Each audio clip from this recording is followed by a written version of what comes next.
You're listening to episode 222A of Jimmy Akin's Mysterious World, where we look at mysteries from the twin perspectives of faith and reason. In this episode, we're talking about your mysterious feedback on some of our recent episodes. I'm Dom Bettinelli, and joining me today is Jimmy Akin. Hey, Jimmy. Howdy, Dom. So, Jimmy, we should jump right into it, and we first have some fan art that we got sent. Could you tell us a little bit about that? Well, it's from Instagram, and it's from an individual named Hope Don't Worry. And she says, today's art lesson, I assume it's a woman, I don't know that, but she says today's art lesson involved making a collage. Our youngest decided to draw inspiration from Jimmy Akin's Mysterious World podcast and do Skinwalker Ranch.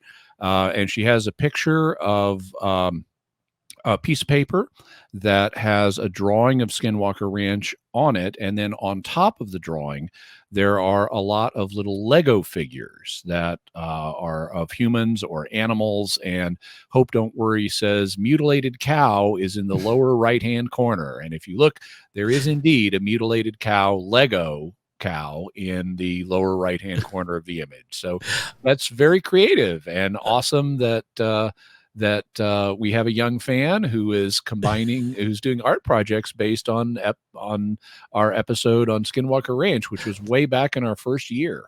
I know, that is awesome. I love this picture. It's like something one of my kids would do. I love the Lego minifigs thing. That's fantastic. Thanks, Hope Don't Worry. That was great.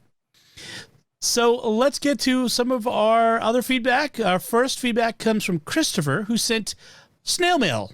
And Christopher writes, I love the show, particularly when you get into the supernatural cryptid world. You did a great job explaining economics and inflation in your latest episode. I am a Cub Master to a Cub Scout pack here in beautiful Burke, Virginia, and at each pack meeting we do a few raffles to excite the boys and give something back. Usually it's a toy or outdoor gear. Recently, some of our wolves, those are second graders, learned about coin collecting, and I purchased some large bills from Zimbabwe, which had a hyperinflation crisis some years back.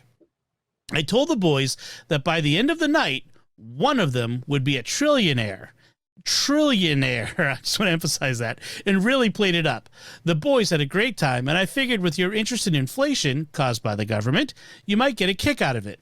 There's one for Dom, too, and here's what it looked like. Yeah, and Christopher sent a couple of Zimbabwean $100 trillion bills. In the image, we have the front and the back being displayed, and so I'll have one of them. One of them is for Dom. I was surprised. I mean, I knew about these bills, but I was surprised at their physical nature because they are a lot thicker than U.S. paper currency. You couldn't easily crumble them up. They're like cardstock, and they're also shiny metallic gold in color. So they're kind of like Willy Wonka golden tickets. Yeah, I can't wait to get mine. Then I can go $100 trillion like Dr. Evil. Awesome. Well, thank you, Christopher, and good luck to your Cub Scouts. I have fond memories with my kids and Scouts. So our next feedback comes from Keith Thompson, who sent an email. I'm wondering, are transcripts available for your podcast episodes? If I want to quote with full attribution something that is said in one or more of your episodes, it'd be terrific to be able or to not have to do the transcribing manually. Well, at this point, we don't have transcripts, but we have sort of the next best thing. These days, and we didn't start this way, but these days, Mysterious World is scripted. And so I write like a 20, 30, sometimes 40-page script every week for the show. And as a bonus to our patrons, we give those scripts away. So if you are a patron at any level, you'll receive an email every week letting you know that the script for that week's episode is available. And I do deviate, and Dom will deviate slightly from the script as we read it. There's a tiny bit of improvisation, but it's not substantial. So the script is basically almost exactly what we say on the show. Yes. Our next feedback comes from Julie Gilmore via an email. who writes, I think this will probably already be on your list, but just in case it's not, can you cover the alleged Our Lady of Bayside apparitions at some point in the future? I've admittedly got a personal reason for wanting Bayside publicly debunked. Our Lady was alleged to give a lot of messages, including ones relating to current events of the time. One thing she was supposed to have said was that children conceived via IVF wouldn't have souls. This one quote probably sums the rest of them up best. They're all kind of the same. Quote, what he is creating is a soulless monster, a being of destruction for all that it will meet. I say it, for it is not truly a human being, but a thing. My children, a thing, end quote. So like I said, I've got a personal stake in this because I was conceived via IVF. My parents are both Catholic, but my dad's lapsed and my mom was poorly catechized, so they had no idea what church teaching on IVF was. I was raised Catholic, but didn't really get into my faith properly until I was 16, which was when I started looking for answers to my questions.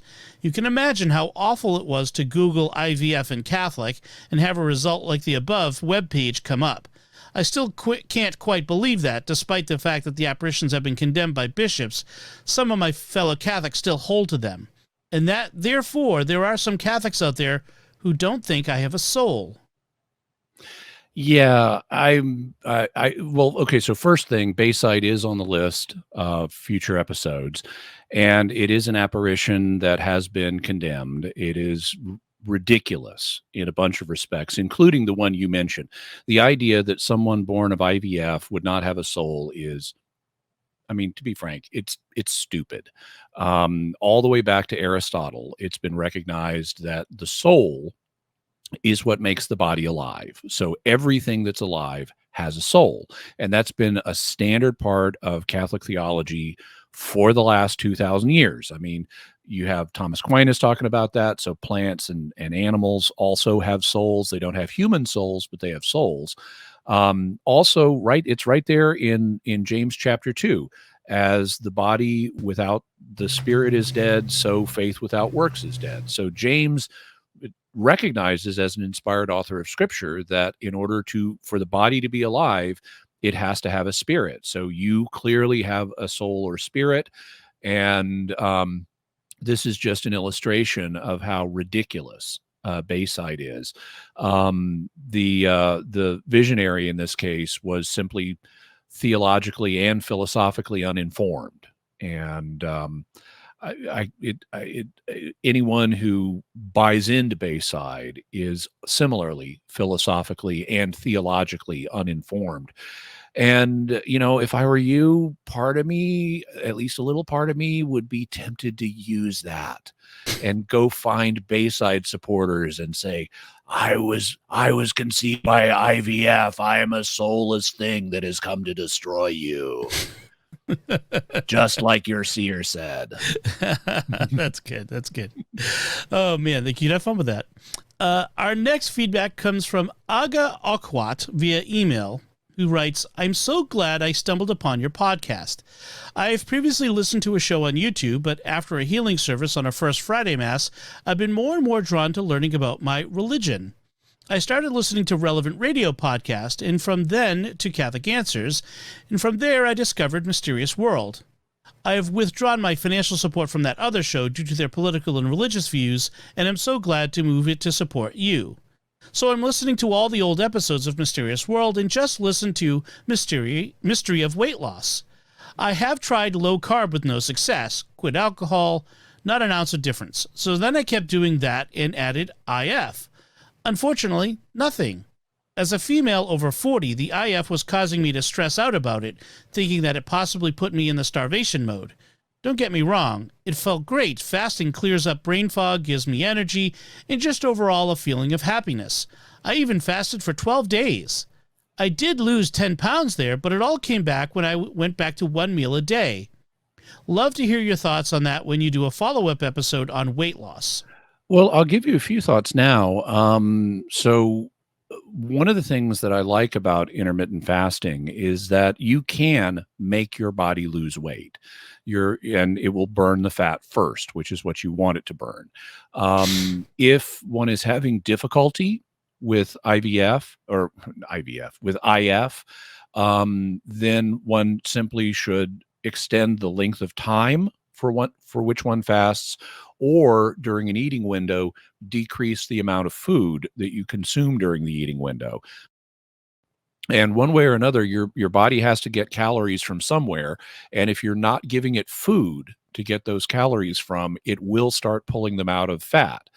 In the case of the 12-day fast you did, it's great that you lost 10 pounds.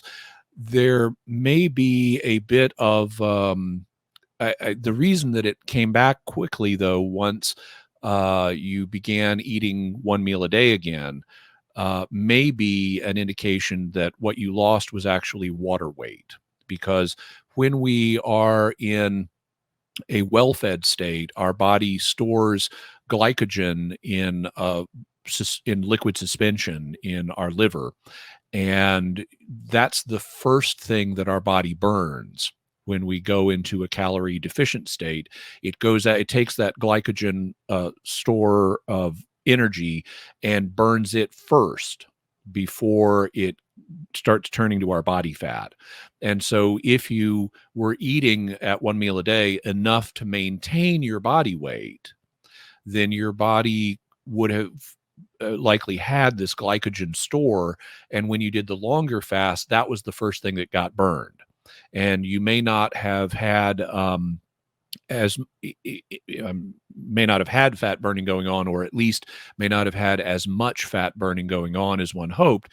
And so when you went back to one meal a day, if the one meal a day is enough to maintain body weight, then you could have rebuilt that glycogen store, which is why all of the weight came back. So you may not in that first 12 days have been burning fat so much as glycogen, causing a loss of water weight, which then came back. Also, the 12-day fast can put some stress. I mean, it's not unhealthy, but it can put some stress on your body. And I know from my own experience that when my body has been put under stress, that I gain water weight, and it can take a week or so for that water weight to come off again. So I would still encourage you. It sounds like this is a healthy thing for you. You feel better when you're doing it. I would just either extend the length of the fast, or decrease the amount of food that's consumed, the number of calories that are consumed during an eating window, because it is possible even at one meal a day to maintain your body weight, or even hypothetically gain weight. That's what monks in the Middle Ages did. I mean, they had a one meal a day practice on every day except Sunday, and they didn't starve away to nothing. They maintained their body weights over a period of time. And so if you are using intermittent fasting for weight loss goals, and there are other health benefits too, but if you're using it for weight loss goals, then you do need to, one way or another, get to a point where you're calorie deficient so that you burn through the glycogen and then start burning fat. And that can involve either longer fasts or less intake of calories during the eating windows. Great. So the next feedback comes from Maria Smithers via email, who writes, "I'm probably your biggest fan, just so you know. I recently discovered online an exorcist by the name of Father Chad Rippinger. After watching a few of his YouTube videos, in particular the ones on generational spirits, I'm somewhat perturbed. Several of the claims he was making seemed, to my limited knowledge, to be against what the church teaches on demons and possession. One of the claims he made that I'm almost sure cannot be true was he spoke of a 10-month-old infant being possessed by a demon that had been passed down through family lines. Another comment he made was that 3 children had become possessed simply by reading Harry Potter, and that the names in the book are from real demons, and the spells are actual curses. To my knowledge, all of that is incorrect. However, you're the expert and not me, and that's why I have come to you for answers." So I'm familiar with Father Ripperger, and I share similar concerns. I know he's an exorcist, but he's making claims that are very difficult to support from Catholic doctrine and theology, like the idea of generational spirits, where a spirit gets passed down through a family and possesses different people. That's not supported by church teaching. It's not supported by historical Catholic theology. And so I would view that as a highly speculative and dubious proposition. I will look into it further, and we may talk about it in a future episode, but I'm already suspicious of that. When it comes to children becoming possessed by reading Harry Potter, okay, 3 children, assuming that's even true. 3 children, and how many people have read Harry Potter? 2 billion? Something like that? Well, you can get possessed in any activity. Some people have vulnerabilities that make it possible for demons to exploit those, and then that could spiral out of control and they could become possessed. But this is rare. And just because an activity carries risk doesn't mean you don't engage in it, because life is risk. We are not called in life to avoid all risk. We are called in life to manage risk sensibly.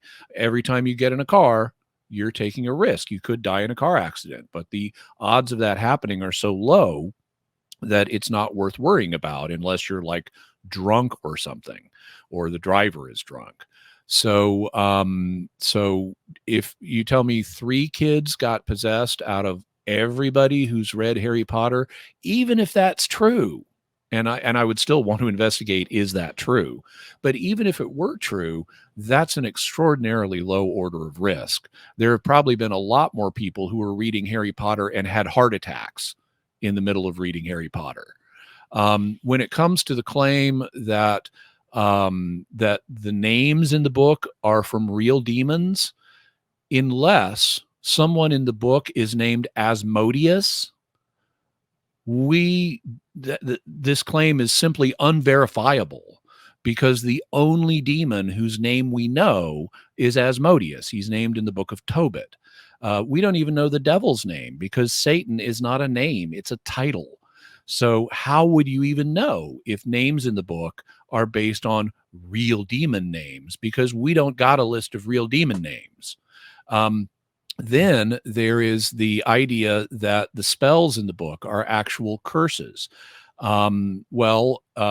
Okay, I have some experience with this, and all of this makes me wonder if Father Ripperger has even read Harry Potter, because when this first came out and the first book was all the rage, I was getting tons of apologetic questions. So I read the book. I was not impressed with it from a literary perspective. I think there are much better books.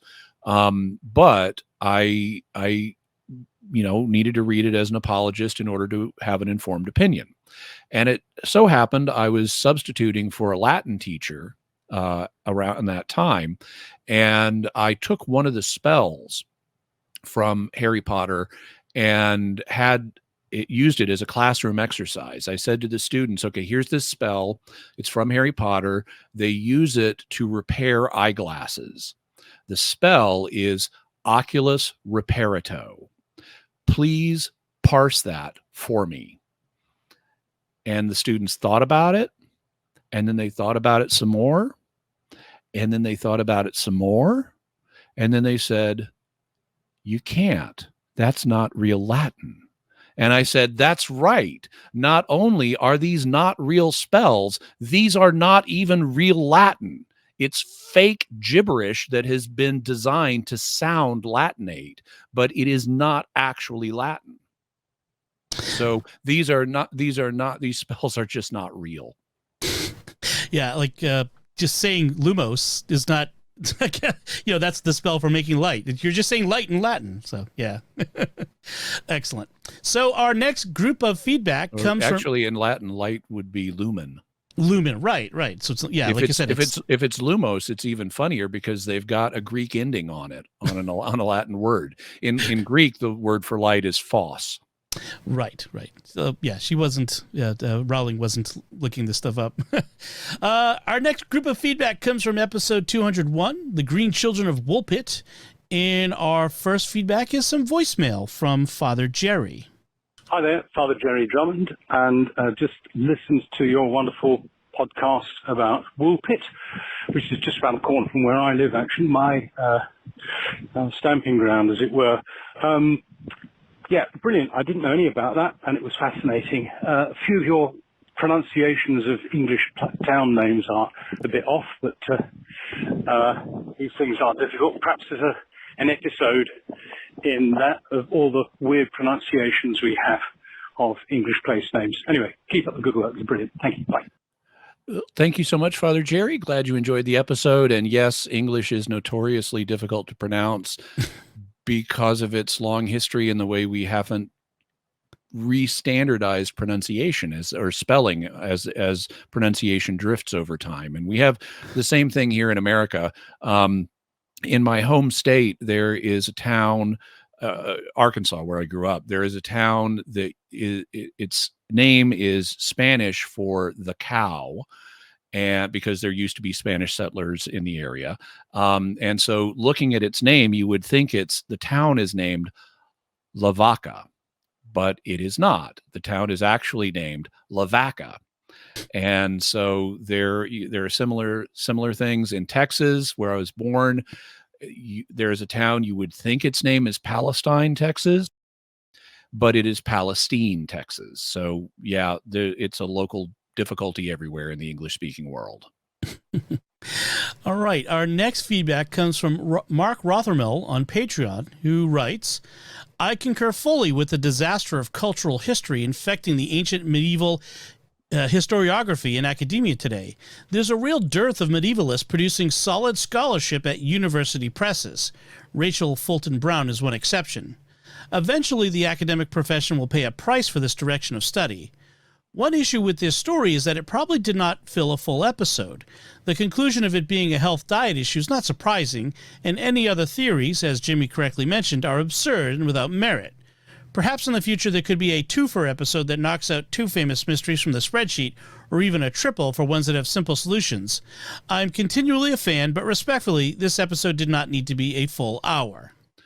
Well, I appreciate your perspective, and I thank you for your feedback. I have considered trying to do episodes where I deal with many mysteries, where we have two or more mysteries that would not fill a full episode, and I bundle them together to make an episode.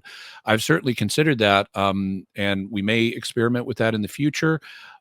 In terms of this episode, my sense was that it did warrant a full episode, and I write in a way that I hope will be entertaining to people. I try to write in a way that I find entertaining and interesting, and I hope that translates to other folks. I know it won't always work, but that was my philosophy, and I respect people who have other perspectives.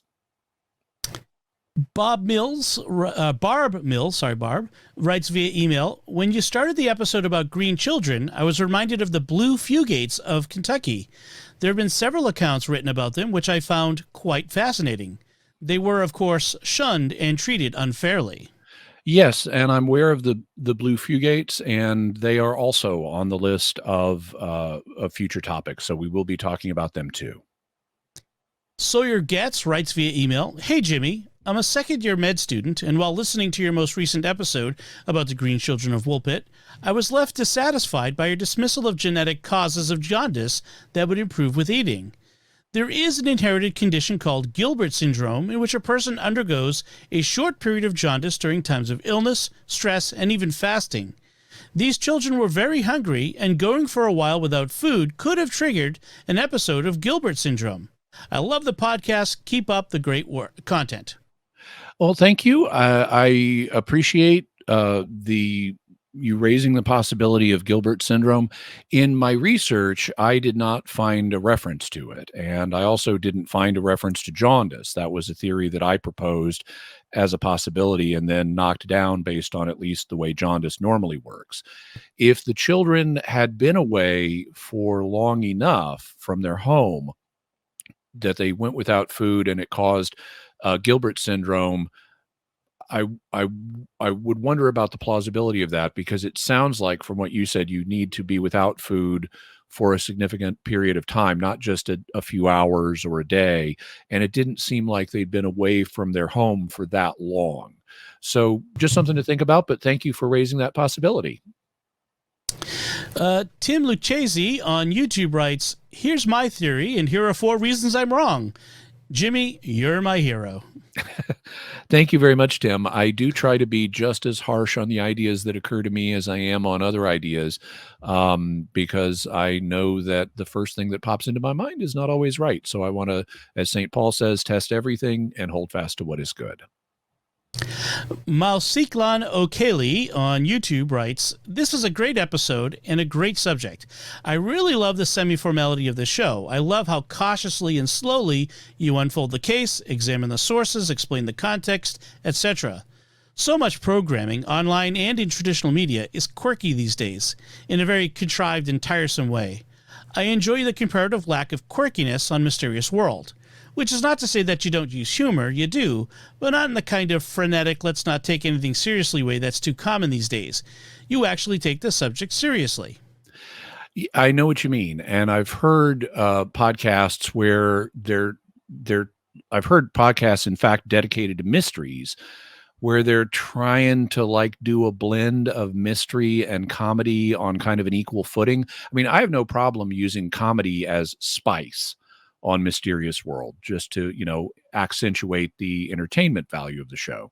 But doing the whole thing in terms of let's play this tongue in cheek would be contrary to the actual serious purpose of Mysterious World, which is to think about these subjects. And so, yeah, I've heard similar shows, and I haven't found them worth coming back to for regular listening myself. I'm more focused on the research. Tyrannosaurus Imperator on YouTube writes, "Great episode, but I was left with a couple questions about your analysis. If the children were Flemish and taken in by a knight who lived less than 10 miles from the Flemish village, and who may have just participated in the slaughter of the village, why didn't he recognize the children's language or clothing? If he had, why was that not recorded by the historian who knew the knight? Possible explanation, he recognized their language or clothing and pretended ignorance to protect them."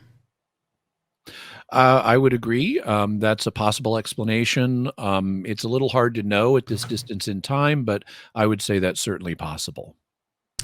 He also added, I missed this part, another question: how do children who were tending flocks develop an iron deficiency? They should have access to mutton, which is a red meat with lots of iron. Well, they may not have eaten the mutton. One of the things that, you'd think they've got meat on the hoof right there. They would end up eating it, but not necessarily. There are situations where people do keep flocks and don't eat from their own flocks.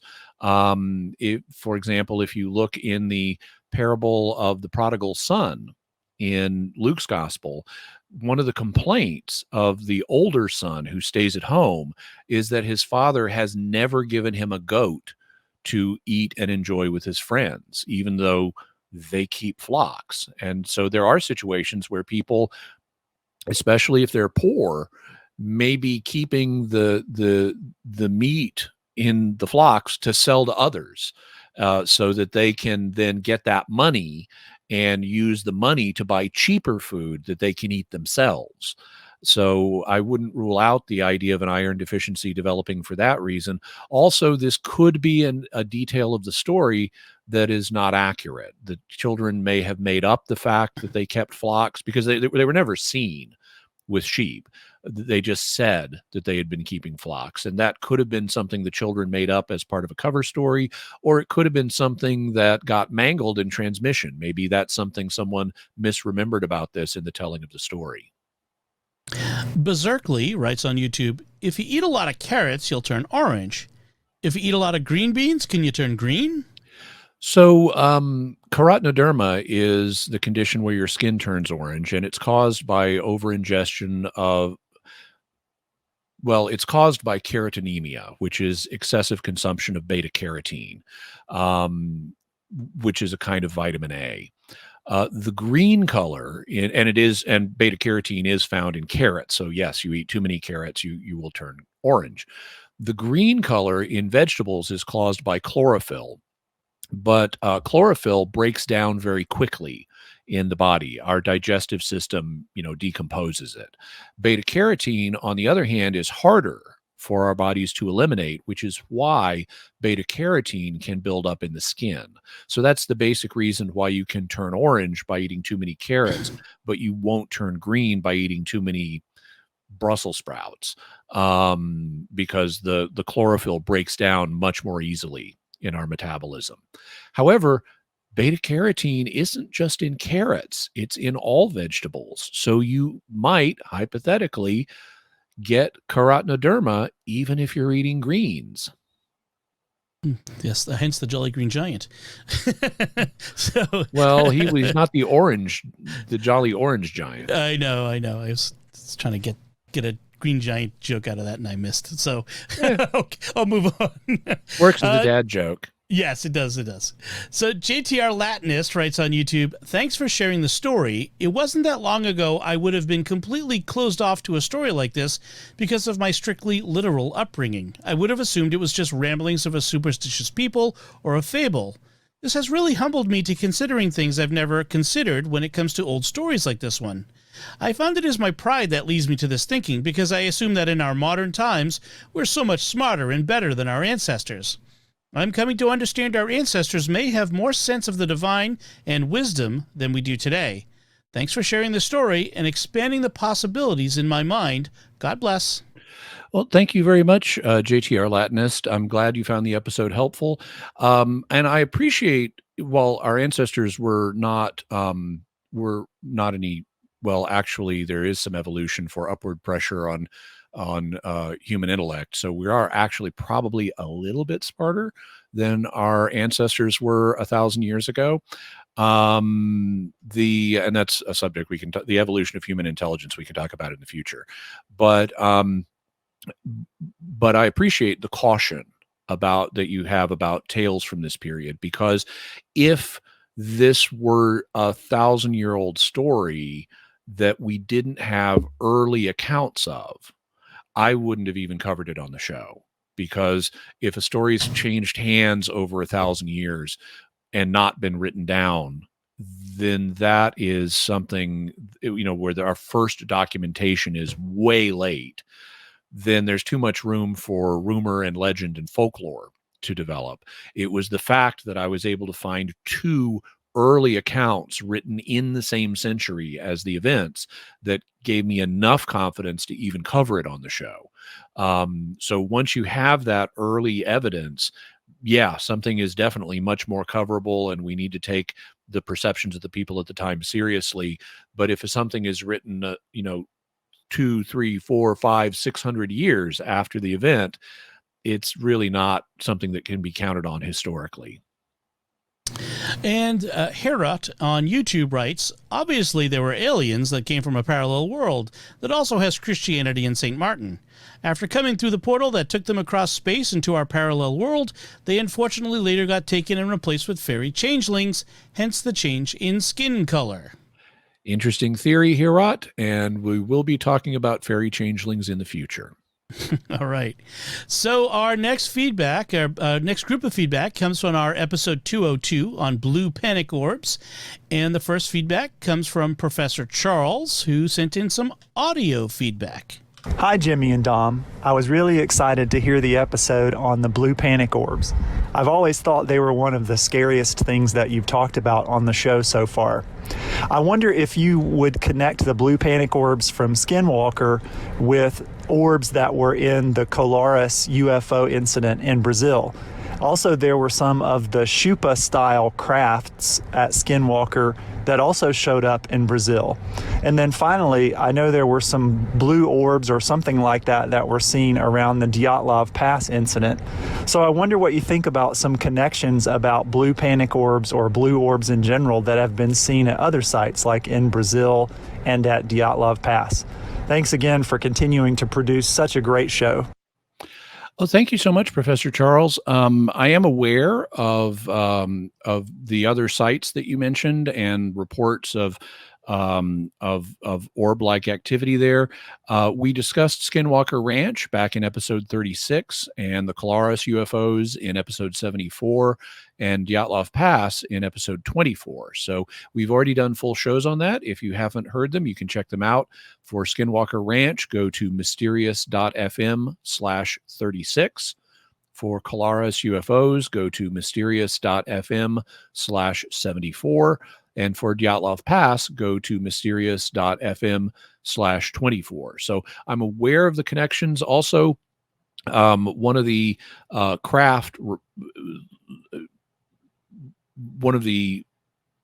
seeming more mechanical craft, as you may have mentioned, that was reported at Skinwalker Ranch also sounded like one of the craft that were reported at Colares.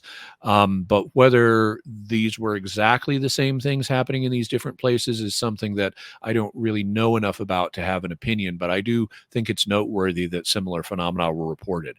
The outlier, I think, is Dyatlov Pass, which the reports of the stranger things there seem less well-founded. And our next feedback is also voice feedback. This one is from Stephen Wang. I actually work as an electrical engineer here at a local engineering firm in Johnson City. And so I find the relation of the blue Panic Orb properties to ball lightning particularly insightful.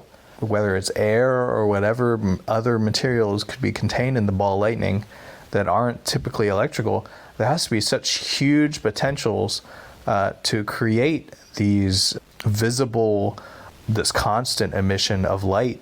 And that has a lot of explanatory power with respect to the other phenomenon seen at Skinwalker Ranch.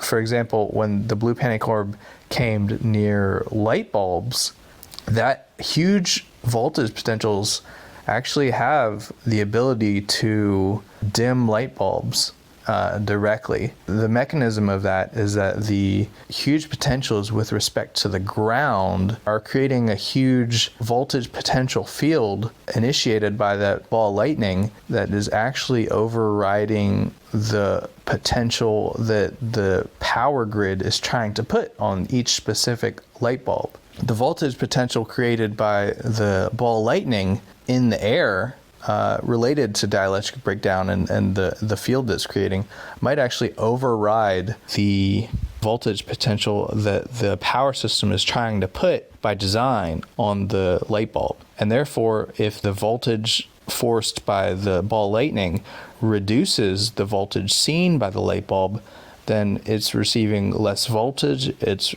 receiving less current, it's receiving less power, and therefore emitting less wattage of light. This is in the electricity field is known as a brownout, which happens for other reasons. And a second interesting note about that is that light bulbs connected to the power grid might be more susceptible to this. But when you mentioned the episode with the flashlight, the thing about the flashlight is it's an isolated electrical circuit powered by a battery. And because the battery is local and the source of the power right there in the flashlight might be less susceptible to induced voltage potential fields created by ball lightning.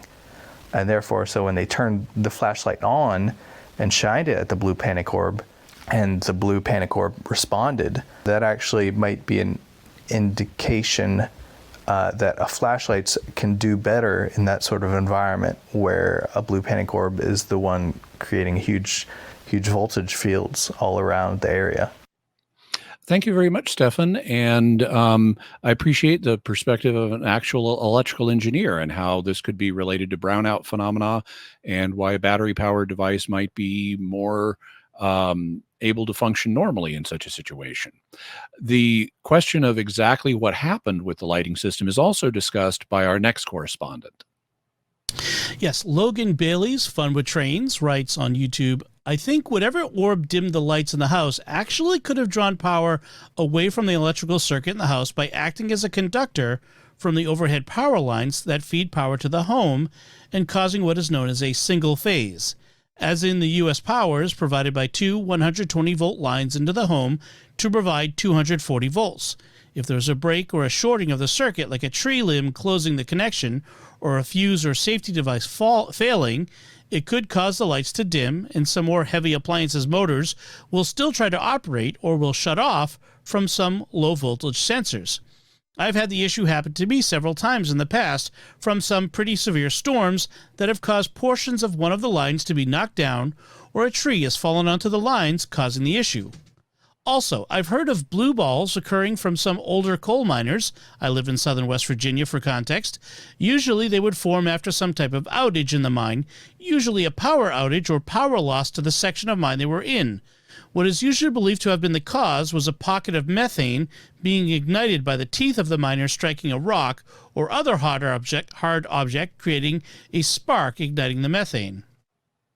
A more regular occurrence that is still rare but has more probability of being seen is blue water, where an aquifer or pocket of water is pressurized by methane, and the mining causes a small breach or hole in the rock or coal, bituminous coal is porous, and the pressurized water will shoot from the pinhole with some force and in the right conditions will catch fire, thus creating the blue water. And I've seen video footage of towns where the water supply has gotten methane into it, and people can turn on their kitchen sink and light the water on fire. So, very interesting phenomena. The next one comes from Joseph Enright on Facebook. Really good breakdown. I've seen something eerily similar. These signature blue color, size, and movements are all things I witnessed when I was about 12 years old. I remember telling my chemistry teacher what I witnessed, and that's when I first learned about ball lightning.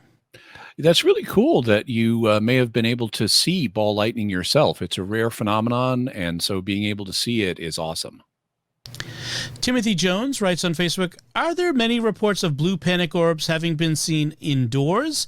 And wouldn't this argue against them being natural phenomena like ball lightning or will-o'-the-wisps? Well, I don't know how many there are. I know we mentioned at least one case where a teenage boy was being assaulted by orb-like phenomena as part of the hitchhiker effect. You know, we talked about it in the episode. But it would seeing, you know, panic orbs or other orbs indoors would argue against them being will-o'-the-wisps, because will-o'-the-wisps are, you know, gas pockets that wouldn't easily get into a house. But ball lightning is something else. It's an electrical phenomenon, and it is reported to get into houses. It's reported to come through windows and come through walls, perhaps. And so it's strange enough that it has been reported to get into houses. And so I wouldn't see interior indoor activity of orbs as an argument against them being ball lightning in particular. Rebecca Barfoot sends an email and says, Jimmy, I love Mysterious World. Thank you for examining such interesting topics. The ball lightning hypothesis doesn't seem to explain the extreme panic people felt. Do you have a theory about the panic? Well, the panic could have been purely natural, but actually I think the ball lightning hypothesis could explain the panic, because exposure to extremely low frequencies can have an emotional effect on human beings. And we'll have links to a couple of articles on the effect of chronic exposure to extremely low frequency electromagnetic frequencies, and also lightning and extremely low frequencies that can have an effect on human perception and behavior. Also infrasound, which hypothetically, I guess, could be generated by the same causes as ball lightning. Infrasound also, which is sound that's too low in frequency for us to hear it, it also can have an emotional effect on people, and these things can generate fear and so forth. So I would think that either probably the fear they experienced was just natural, or it was something that could have been caused electrically or via infrasound. The next feedback comes from Mur Solace on YouTube, who writes, Jimmy seems to assume that the only way demons can manifest or interact with our world or with humans is through possession. This seems an unreasonable assumption to me. There have been many Judeo-Christian thinkers who say that angels have a broad range of functions in the universe. It's been suggested that some of these functions include being overseers and guides of areas or elements of nature. If this is true about angels, and if demons are fallen angels, it seems reasonable that demons could have abilities related to whatever job they were originally created to do, such as manipulating nature.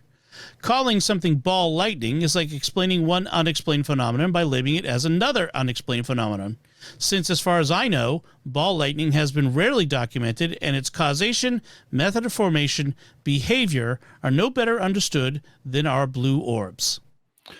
Okay, so well, first of all, I don't think that the only way demons interact with our world is through possession. There are other forms of demonic influence, but as always, you need evidence if you want to propose something.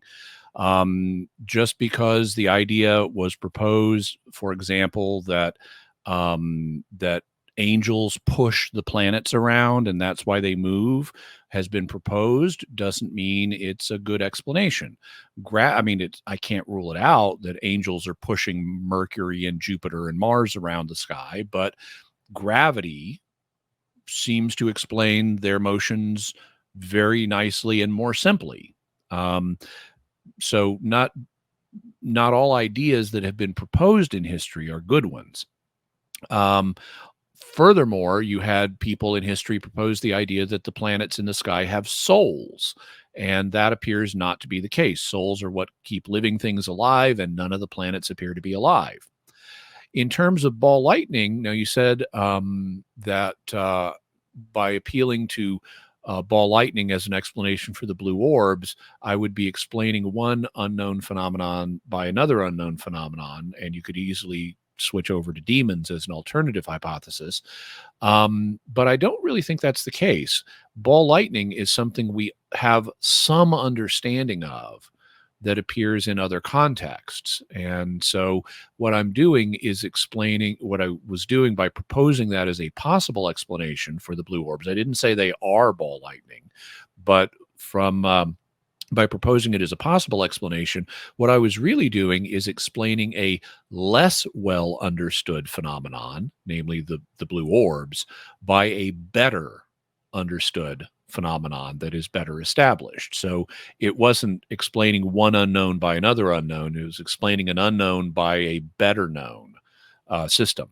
Furthermore, while I don't rule out that demons can manipulate nature just like angels can, and according to some, even human souls can, you still need evidence. And it should not be your default interpretation. If you were to go that way, then you would end up explaining gravity by demons, because it could be that the gravity we see is really being caused by angelic beings. And if that's the case, maybe they're fallen angelic beings, and that route lies madness. So you need evidence. You should not just assume everything is a demon just because it's mysterious. Lucas Rothstein on YouTube writes, is there any way we could get Joe McMoneagle to remote view Skinwalker Ranch and see what he comes up with? Or better yet, contact Edwin C. May or the folks over at IRVA, the International Remote Viewing Association, to organize a mass psychic probing of the ranch. I'd want to see what happens. They may produce some interesting insights. Well, I don't know if Joe McMoneagle has done it, but I do know it has been done. As part of the, I think they may talk about it in the recent book on Skinwalker Ranch, the one that just came out that we quoted from in the Blue Panic Orbs episode. I know some of the viewers that participated in it, and I believe they did some remote viewing of Skinwalker Ranch in connection with the Secret of Skinwalker Ranch TV docuseries. I know that not all of the material that they came up with by remote viewing ended up being aired, but I don't know, Dom, you've seen that series. Have they covered any remote viewing results on it? I'm trying to recall. I don't think that they've done remote viewing. They've done a couple of different things, including a Kabbalah Yeah, I remember rabbi, that. and some other things like that. But I don't recall a remote viewer. I may be wrong. My memory may be off, but I don't recall it. Okay, well, I know from conversations I've had with remote viewers that it has been done.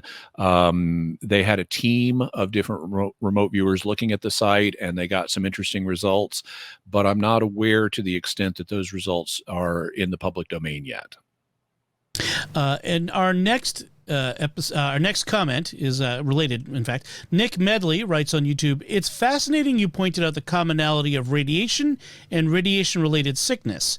In Season 1 of the Skinwalker Ranch series, the crew uncovers a radiation hole, as they called it. After lifting a lid off a large hole leading underground, they found it was emitting dangerous levels of radiation, and one of the crew members was ill afterwards." Radiation hole sounds like several different things, including the town, including like maybe a mining town out in the desert in New Mexico. Yeah, we're going to go to Radiation Hole, New Mexico and get some radium. That's right. I haven't seen that episode. Dom, do you have any comments on it? So the professor who's leading the whole thing, he's the famous one who's also connected to the UAP phenomena in OSAP. And sorry, I can't remember his name. But at one point, there's a large cistern at Homestead 2, I think it is, where they move the large concrete lid, and after that happens, the professor they have their Geiger counters and they get a reading, and the professor ends up having a couple of small burns on his hand and on his head, which they refer to as radiation related. And in a later, most recent season, there was another incident there where someone collapsed suddenly. In fact, I've had a couple of different people collapse suddenly near that cistern. So, there's been some incidents related to radiation levels. And in fact, there's been a number throughout the series, and not just there, but in other places where they start doing disturbing the ground, and suddenly radiation levels spike in relation to other phenomena. So, are they wearing dosimeters at this point? Yes. Okay, good. And they have Geiger counters, and they also have EM receivers in order to document anything of this nature where these things happen. And they do go off at times, and they evacuate everybody from an area when they have these cases. So okay, it should be pointed out just to. This could be something paranormal, but it also could be something purely natural. There are radioactive minerals in the Earth's crust here in the United States. After World War II, when we were ramping up our nuclear arsenal for the Cold War, there were the government got the public involved in uranium prospecting.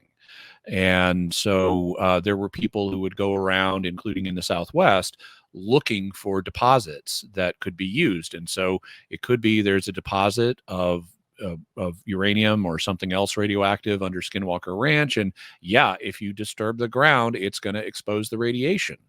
So there could be a purely natural explanation for that.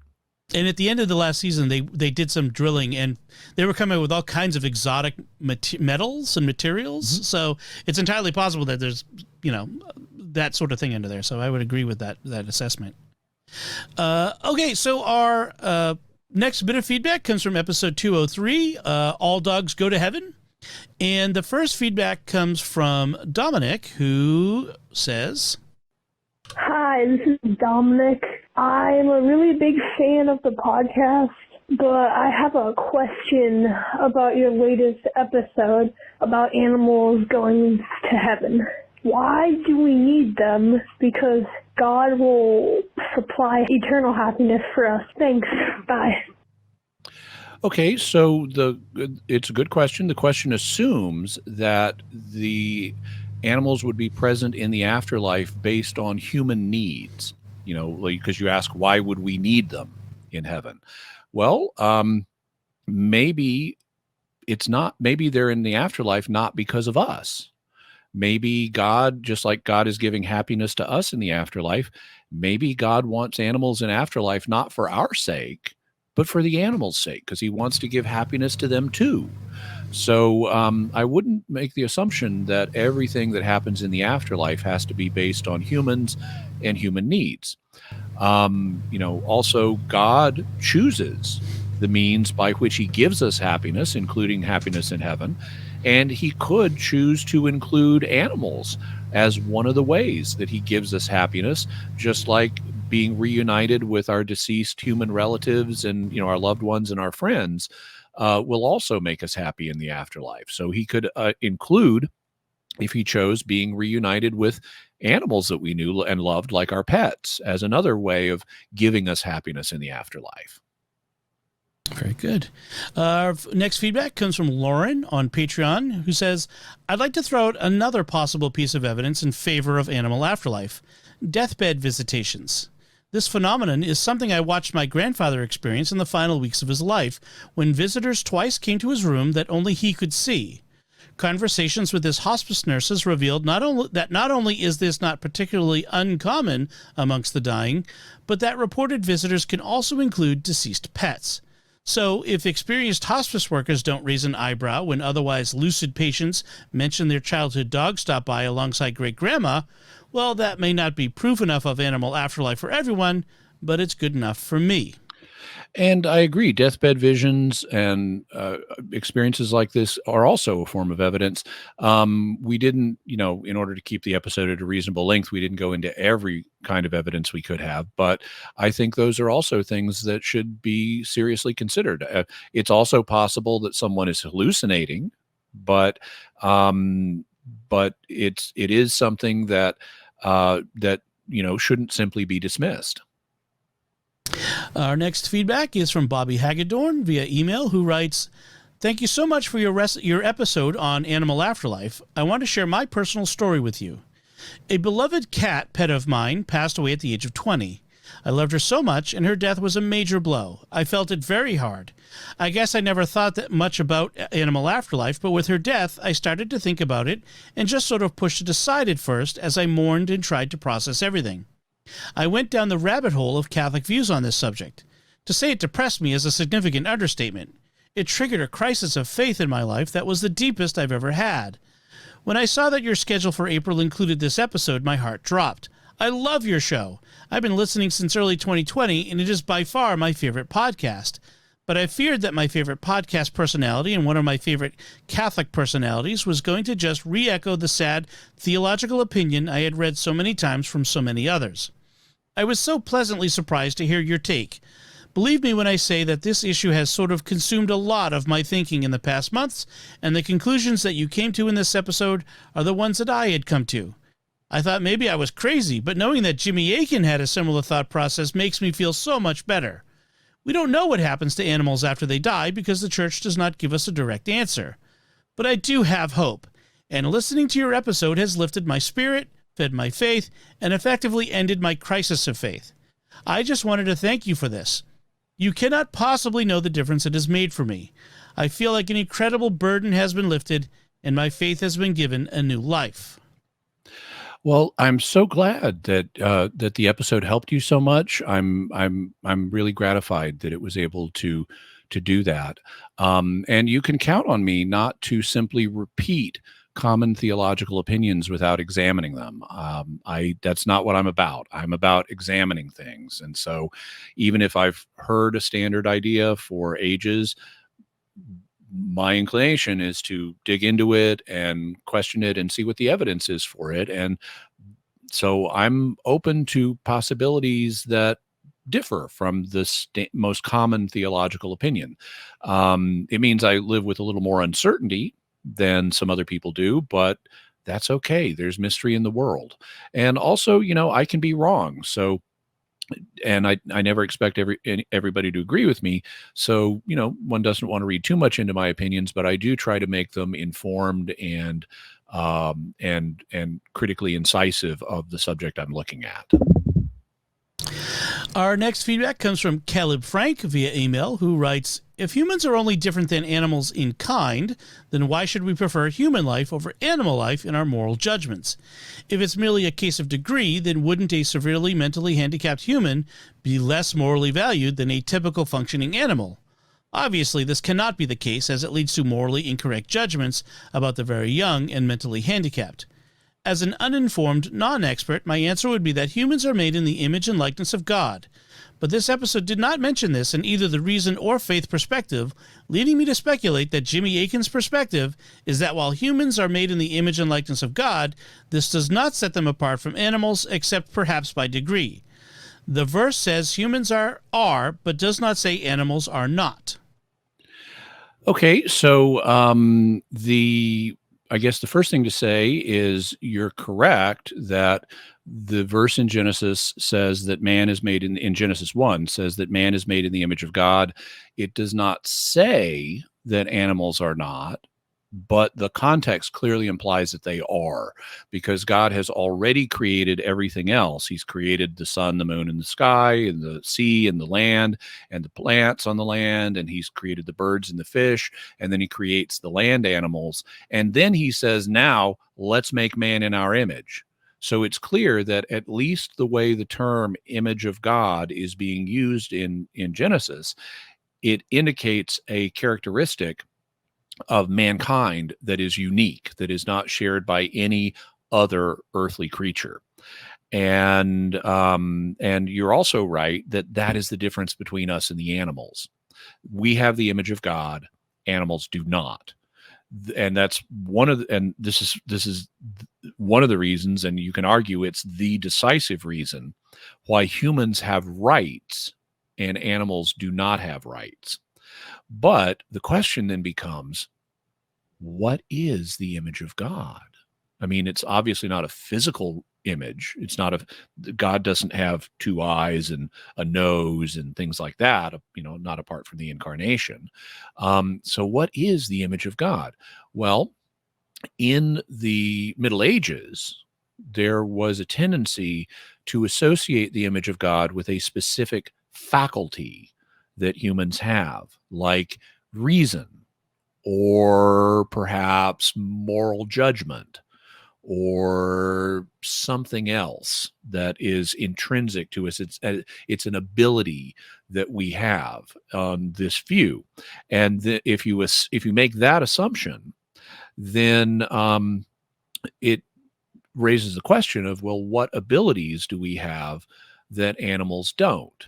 And since we have the image of God and they don't, you would want to find some ability that humans have that animals either, ideally, one that animals don't have at all.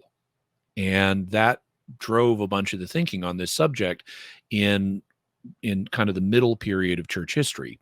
But this is not the favored view these days. One of the things that has been noted, and this is true both in biblical scholarship and in Catholic theology, is that the image of God does not appear to be reducible to an ability or faculty that humans have. Instead, it's something else. In the ancient world, and especially in Egypt, which is where the Israelites had just come from, the king, the pharaoh, was regarded as the image of God, one of the Egyptian gods, like Horus. And so he, the pharaoh was the living Horus. He's the living image of Horus on earth. And he thus had a special relationship with Horus, and he represented Horus to everyone else. And that's why he's the image of Horus. You find similar language actually about Jesus in St. Paul's writings, where St. Paul describes Jesus as the image of the invisible God. So it's not that Jesus physically resembles the invisible God, because the invisible God is invisible. He doesn't have a body. It isn't a physical resemblance. Instead, Jesus has a special relationship with his Father, and he represents his Father to us. So Jesus is the image of God in that sense. And what biblical scholars and recent theologians have concluded is that's what the image of God is in man. We have a special relationship with God, and we represent God to the created world. We're his official representatives. That's why the very next thing that Genesis says after saying, let us make man in our image, is, and let him have dominion over all this stuff. And then it goes on to describe mankind's dominion. It's because we're God's representative on the earth. That's why we are God's image to the world, just like the Pharaoh was the image of the Egyptian gods and Jesus is the image of his father. They were representatives, and that's what we do to the material world. And so this is something that is well received by biblical scholars, including Protestants and Catholics and Jewish people. So it's not a sectarian view. Similarly, it's been received in Catholic theology. In 2004, the International Theological Commission published a paper published a study for the Congregation for the Doctrine of the Faith on the image of God in man, and it was called Communion and Stewardship. And in the show notes, we'll have a link to Communion and Stewardship so you can read about it for yourself, and you can see how in contemporary Catholic theology, the image of God is understood as being both mankind's special relationship with God and mankind's stewardship as God's representative of the created earth. So if that's what the image of God is, then it's not necessary to find some ability that humans have that animals don't have in any degree. Now, obviously, to serve as God's representative, humans need some abilities, and for God to pick us rather than some other animal to be his representative on earth, it would be expected that we have some abilities that animals don't. And we certainly do. There are no other animals that are capable of building skyscrapers and, writing sonnets and things like that. So we do have abilities that animals don't, but it isn't necessary to propose that we have something that they utterly, utterly lack in order for us to serve as God's representatives. We can have, just like in a kingdom, the king, or the regent, let's say there's a king and he's got a regent. The regent can represent the king to the people, even though the regent has the same fundamental abilities as all of the subjects. So we have more than that. We have abilities that at least in degree animals do not have. And when you understand what the image of God actually is, it's not necessary to find a unique ability that humans have and that everything else totally lacks.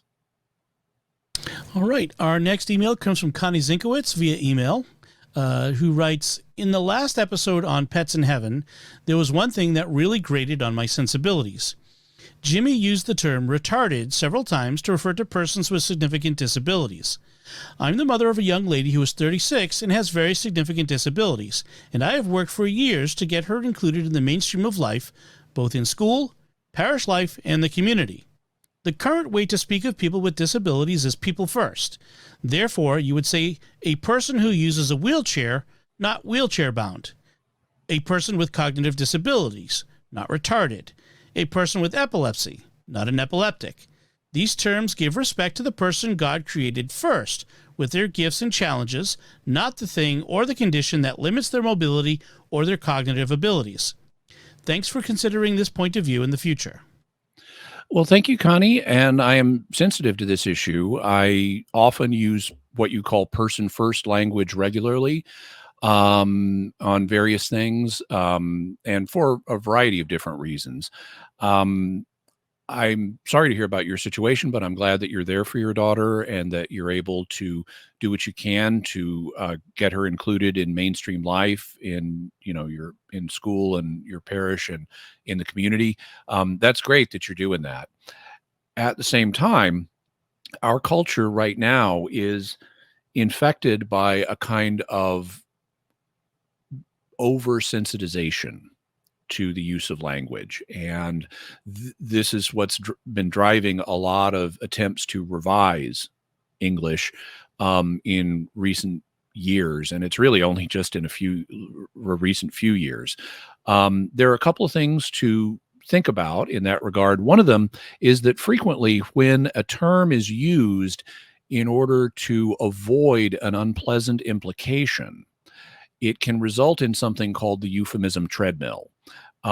This is a known phenomenon in linguistics where in order to avoid an unpleasant connotation of one word, you substitute a new word for it.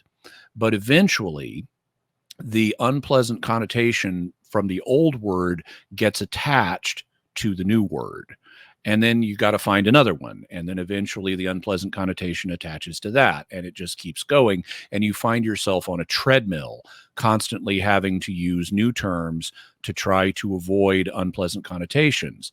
And so the effort to find a new way to refer to people with various disabilities is not always going to, in the long term, achieve its desired goal. It's not saying it's not a bad thing to do, but it is something to say we don't want to pin our hopes on this curing the problem forever. Also, I think the hypersensitization that's going on in our culture right now is it's self-destructive. If people get so sensitive to the use of particular words that they become enraged or cancel other people, that's a problem, because all of us are sinners and none of us are fully empathetic at all times, and we need to cut each other slack. So I appreciate your perspective, and I do frequently, on a variety of different subjects, use person-first language, but I can't promise that I'm always going to do so. And so when I don't, I would ask your indulgence. Very good. Jay writes via email, I just wanted to write a quick thank you note for such a beautiful, informative, and family-friendly podcast. Mysterious World's topics, along with Jimmy's clear, logical analyses, make it an edifying experience for all. Whether young or old, all can enjoy. Personally, I belong to a popular evangelical non-Trinitarian Christian denomination and have been for my entire life. But hearing your clear explanation of Catholic doctrinal matters has opened my mind to other possibilities. While not abandoning my faith completely for Catholicism, I am able to see different perspectives now and realize that logical, thinking people can come to different conclusions and yet agree on the fact that God is here for us all and can use anyone to strengthen our faith in unexpected ways. Your recent episode on animals going to heaven got me thinking quite deeply. My particular religion does not teach that we have souls, and while I still agree with that, it's interesting to think about animals being in heaven. I would personally just believe that God would remember the details of people or animals and recreate them in heaven or earth, depending on their particular path that God laid out for them as their hope for their life after death. The fact that the Bible mentions animals being a part of our future life is one of the biggest factors in pointing my thinking in that direction. Again, I thank you and look forward to many more topics in the years to come. Also, I love Secrets of Star Trek, and that's how I found you to begin with. Live long and prosper, Jay. Well, thank you very much, Jay. That's very heartening to hear. I'm very glad you're enjoying the show and that it's giving you new things to think about. One thing that you might consider is, you mentioned the idea of God recreating animals after their death, just like he might recreate humans. And if I understand your position correctly, you're coming from a religious group that teaches what's called Christian mortalism, where the individual dies at death and ceases to go out of existence. And then at a later point in the resurrection, God essentially recreates that person. This is an idea that has been around in some Christian circles, at least in recent times for a while, and there are some historical precedents. There's been something that most Christians, though, have seen, apart from various biblical passages. There's been an intellectual issue that a lot of traditional Christians have seen as a problem with this perspective, which is, if you really do die, in the sense of you just go out of existence, I mean, your body falls apart, there is no surviving soul, how is it still you in the resurrection? It would look like it's not you, it's a transporter clone. It's someone that has your memories and is identical to you down to perhaps the molecular level, but without some continuity, without some element of the soul, without some element of the person that survives death, and then which in the resurrection the body is reconstituted around, it wouldn't seem to be the same person. It would just seem to be a twin of that person or a clone of that person. And so as a result of that, that's been one of the reasons that in most Christian circles, it's reinforced the idea that our soul survives death, and that our soul is then the connecting element between the person who dies and the person who's resurrected, so that they're the same person. Anyway, something you may have already thought about that, but I would recommend thinking about that to you. Thank you so much. Glad you're enjoying the show. Live long and prosper, and kapla.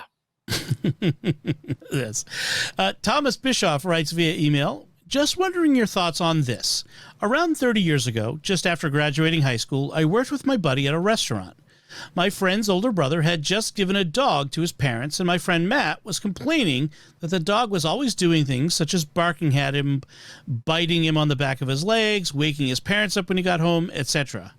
One weekend after work, we were going to go out shooting pool, but we stopped at his house first so he could get cleaned up and change. I sat at the kitchen table while he went upstairs to take a shower, and while I'm sitting there, I see a dog leaning up against the wall in the hallway leading to the living room. I'm thinking, so this is the dog Matt's always complaining about. I patted my knee and called the dog over. He just looked at me, and his tail wagged a couple times, and I just dismissed it, saying, what a lazy dog. I don't know why I didn't go over and pet him. Usually I would.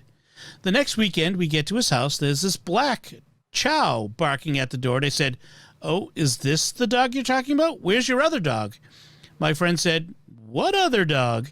So I described that it was a brown dog with a dark muzzle. He gets a look on his face and goes to find a picture and showed it to me. I said, yeah, that's the dog.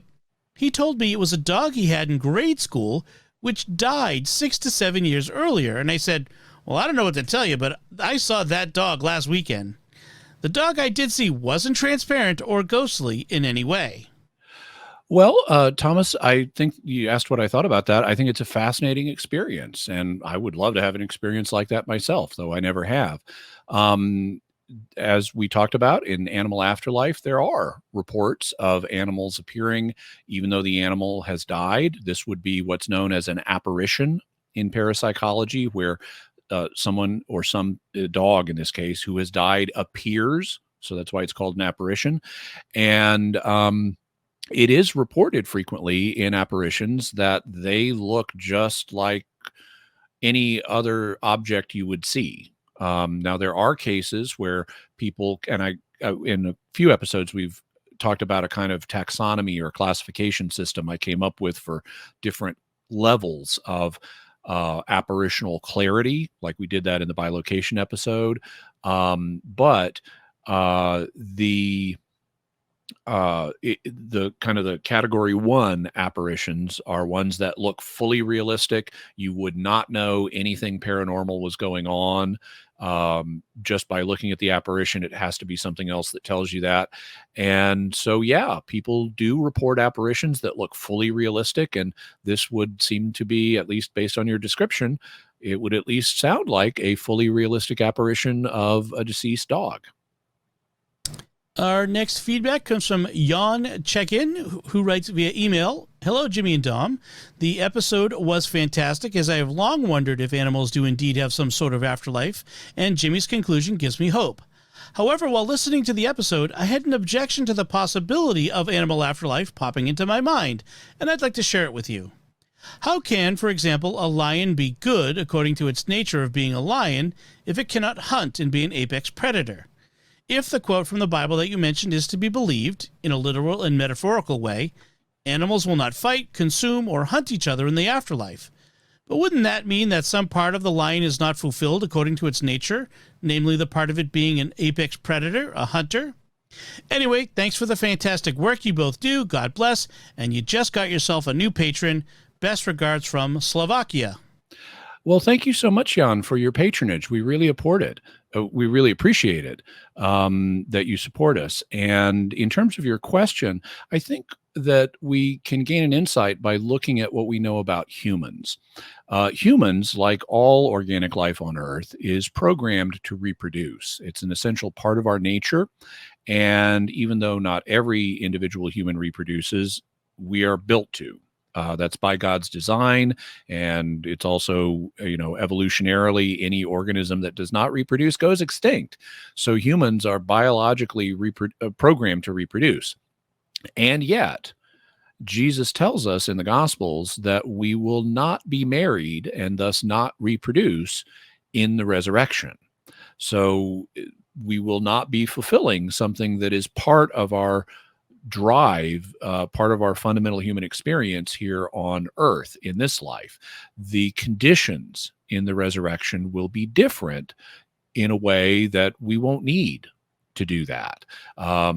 Jesus says that we will be like the angels in heaven, and that would suggest that, well, okay, now that we're immortal, now that we're in this resurrected state, we don't need to reproduce anymore because we don't need to replenish the race.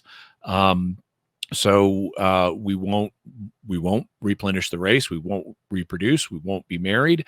And because of the beatitude of heaven, we won't be unhappy about that. We're told that all of the old experiences of suffering will have passed away. Revelation mentions that at the end of Revelation. And so even with humans, there can be significant aspects of our character. Sometimes some people find them very hard to control, like the urge to reproduce, that we simply won't worry about. And I would conjecture that the human drive to reproduce is analogous to a lion's desire to hunt. And conditions in the resurrection will be such that lions won't need to hunt and won't desire to hunt.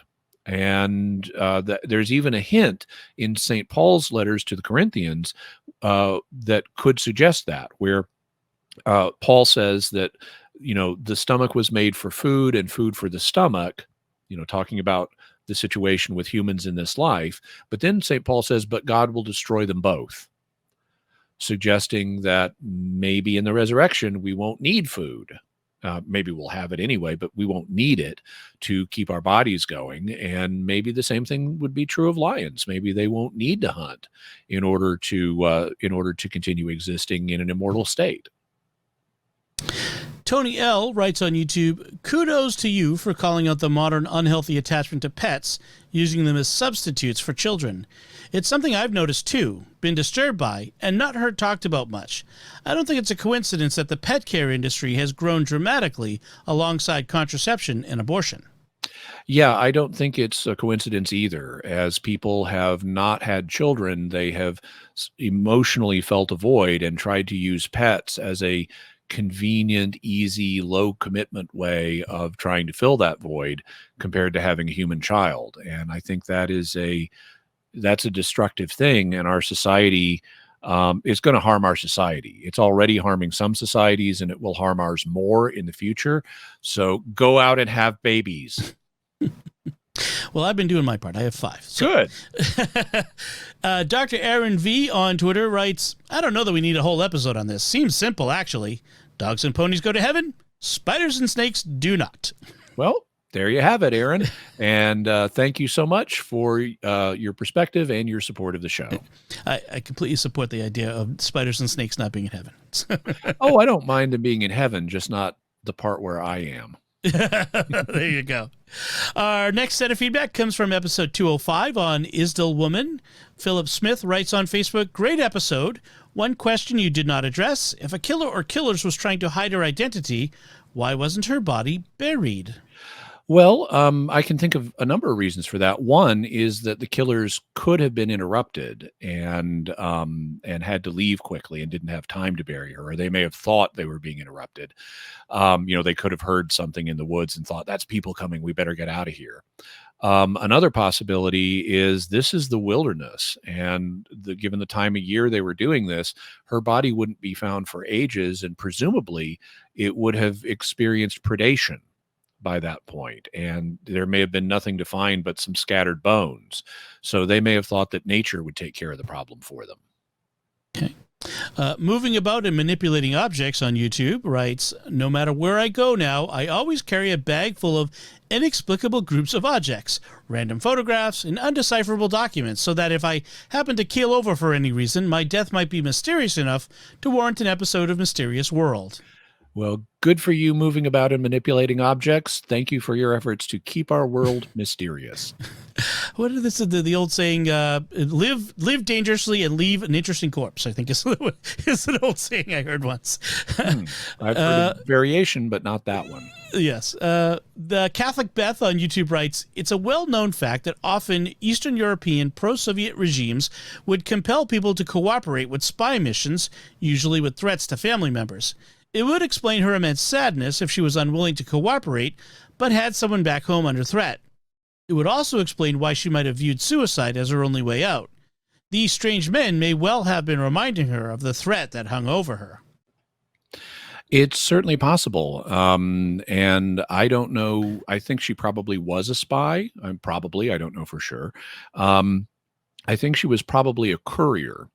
And who she was a courier for, I don't know. It could well be that she was a spy for the Eastern Bloc. That's something we'll talk about with our next correspondent. Also, though, she might have been, because spies can be double or even triple agents, she might have been working for more than one side. But I think that your comments on how Soviets would compel people into spying missions and how they could mistreat people are well taken. Junk Jack 101 writes on YouTube, my bet is that she was a Soviet/Warsaw Pact spy. It doesn't really make sense for her to have been part of the CIA or MI6, as they would have had information on the Penguin missile tests. It also seems highly unlikely that she would be an agent for the Mossad, as this time period was during and around the War of Attrition, which was later followed up by the Yom Kippur War, so it seems as though Israeli intelligence would have other bigger concerns than Norwegian missile tests. However, the Soviets would have a high interest in the Penguin missile, as it likely has potential to be a serious threat, due to Norway's close proximity to Russia.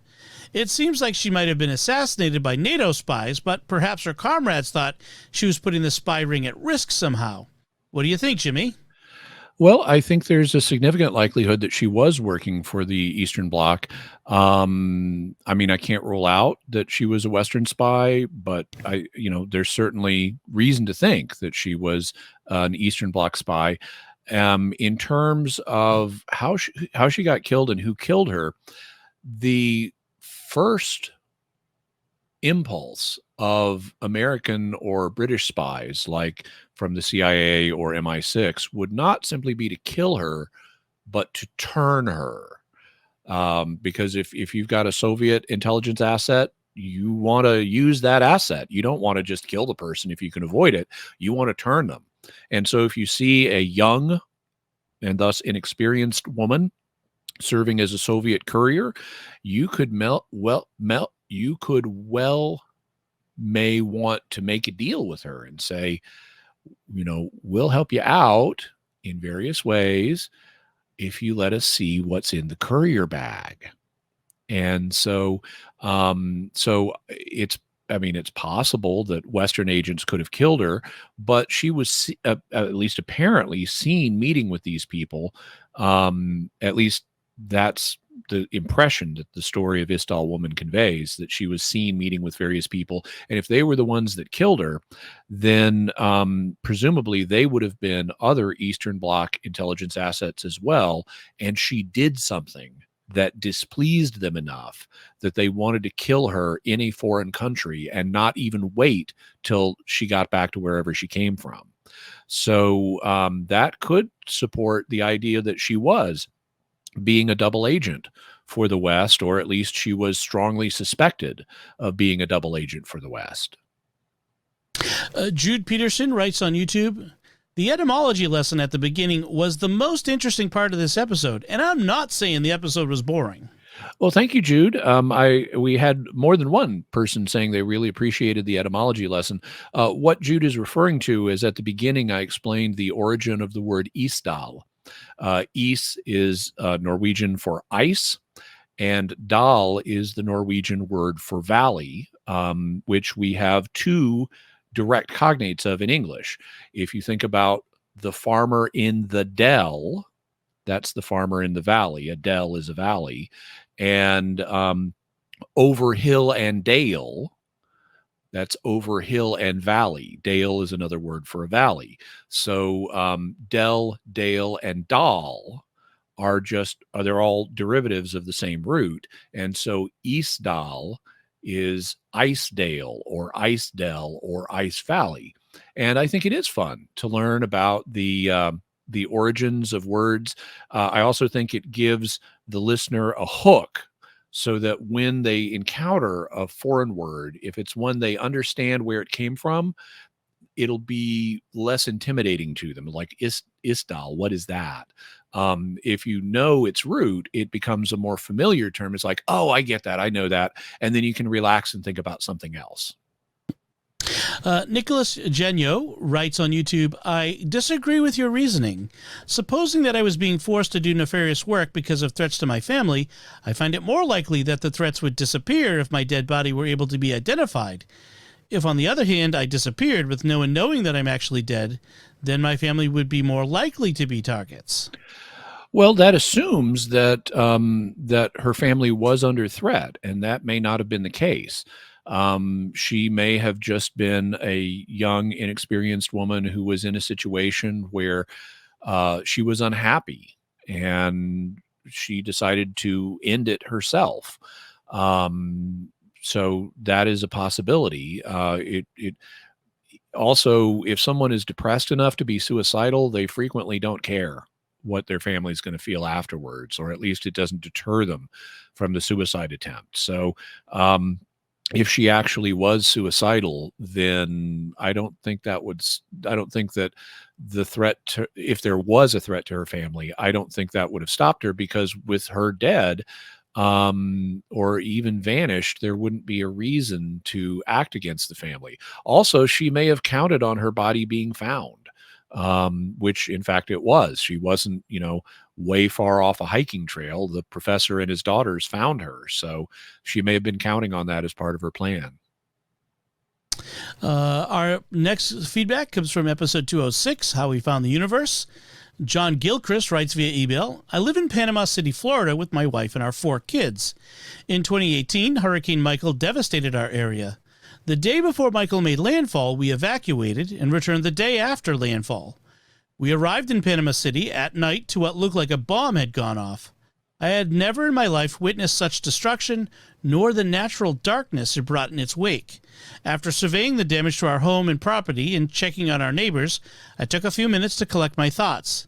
I stared up at the cloudless night sky and saw the Milky Way cutting across above. It was so bright and vivid in ways that nothing I had seen in videos or photographs could do it justice. I was in awe of the vastness and glory of God's universe. I praised his name out loud and said a prayer. I felt a long-carried weight lifted, and doubts I had about God lifted. I knew everything would be all right. Thank you so much for sharing that experience, John. That's very moving, and I'm glad that you enjoyed the episode. Auntie397 writes via YouTube, how did the church react to Descartes' astronomical speculations? Well, as far as I'm aware, there wasn't any real concern with them.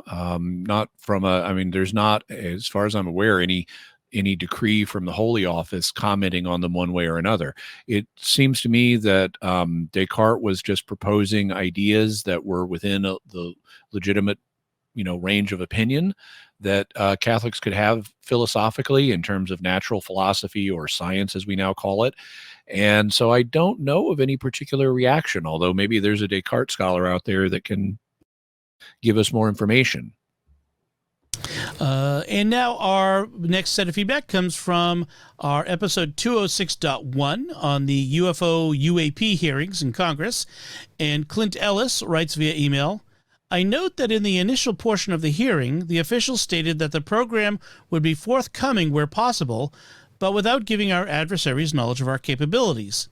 In that light, I think we can confidently conclude that true unknown encounters will never be discussed, as it would, by its nature, reveal gaps in those capabilities. Oh well. Yeah, I think that they're never going to tell us the most interesting stuff, at least not anytime in the foreseeable future. Now, if aliens decide to sit down on the lawn of the White House, that could change everything. And then moving about and manipulating objects in YouTube wrote this reaction to that episode, dropping everything because there's a new surprise episode of Jimmy Akin's Mysterious World, but also checking to make sure it's not April 1st. Glad you are enjoying the extra bonus episodes like this one, which is going to be regular now. I do look for ways to throw extra interesting things into the show, extra episodes into the show that listeners will appreciate. And yeah, always want to check to whether or not something is April 1st. Daffa David writes on YouTube, Jimmy, as much as I'm a devout Catholic and try to say the rosary every day, one thing still bothers me. How could some fallen society in a galaxy far, far away who believes in a creator ever recognize that Jesus Christ is the Son of God and the Virgin Mary is the Queen of Heaven? Although I believe this, would you believe a similar story from an alien who's traveled from another galaxy to come to Earth to tell us that Zorg is the son of the creator and he looks just like them? God can save other societies any way he wishes, but he can't send another son of man to planet Vulcan when Jesus is the only son of God, can he? Well, why not? God is omnipotent, and so he can do anything that doesn't involve a logical contradiction. And I am not aware of the idea of Jesus incarnating here on Earth, excluding the idea of Jesus or God the Son, the only Son of God, incarnating on some other planet as well. There doesn't seem to be a logical contradiction involved in that. He has his divine nature. He took on a human nature here on Earth. I don't see why he can't also take on a Vulcan nature. And if an alien showed up, and there are science fiction novels with this as a premise, but if an alien showed up and said, so on our planet, the Son of God became incarnate, and he had a ministry, and he died on a cross and saved us from our sins, I'm going, I know that story. That could be evidence that God decided to do the same thing on other planets. So if there's no logical contradiction involved, I can't say God can't do it. Now, what I would find challenging about a situation like that, and by the way, you can listen for our discussion of aliens and religion. You can go back to episode 55. It's at mysterious.fm/55, and we go into some of this stuff. But what I would find challenging is, okay, what's the relationship between this new information that the aliens are providing about what God did on their world and the revelation that God gave to us? Because the era of public revelation is closed. It closed with the death of the last apostle or the end of the apostolic period. And so nothing subsequent to that is binding on us. So what would happen if we talk to aliens who had apparently also received a divine revelation of some sort? It seems to me that what would likely happen is the church would investigate, and because people would want to know, is this right or not? The church would investigate, and they'd essentially treat it under the same rubrics that they treat private revelation. And they might then arrive at the same kind of finding that they do for private revelations. They might say, there is reasonable evidence to believe this, but it is not part of public revelation, so it is not authoritative, but it is something that you could, so do not put divine and Catholic faith in this, but you could put what's called a human faith in saying, yeah, this looks like it's accurate, and so we might regard revelation that's binding on aliens as private revelation from a human point of view. And if it included a parallel incarnation of the Son of God, I couldn't rule that out. Then Linda Budd writes on YouTube, oh, that it could be a fly on the wall inside the classified hearing. I love the little bones they're throwing the public, but really nothing more than what they've already said. Yeah, they're tiny scraps of information, but the substance is still the same. But I do appreciate them making the effort, and we should learn more going forward. And that does it for all of your feedback so far. You too can send in your mysterious feedback on any of the topics we cover on Jimmy Akin's Mysterious World. You can do that by visiting sqpn.com or the Jimmy Akin's Mysterious World Facebook page, sending us an email to mysterious@sqpn.com, sending a tweet to @mys_world. You can join the StarQuest Discord community at sqpn.com/discord, or call our mysterious feedback line at 619-738-4515. That's 619-738-4515. And while you're here, if you're watching the video version of this at youtube.com/Jimmy Akin, I am trying to grow my channel. We recently passed 30,000 subscribers, and so on to 50,000.